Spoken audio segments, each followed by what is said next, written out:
Meghalaya will not have any scheduled load shedding this year, even as the financial condition of MEECL continues to be challenging, forcing Meghalaya government to extend help of Rs 900 crore to the corporation every year.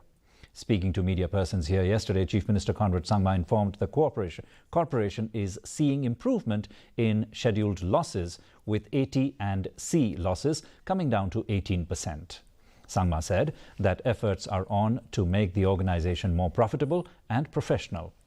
According to the Chief Minister, the government is now going to attend to the shortage of substations across the state.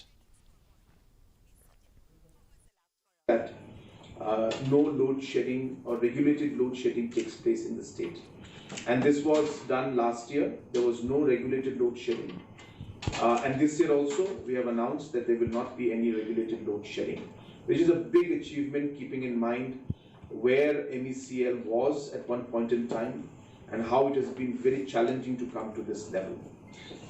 At the same time, we are still facing problems because limited number of substations that are there, which then lead to frequent cuts in power because of different conditions that are there at the grassroots level. And because of the large distribution network without the sufficient amount of substations,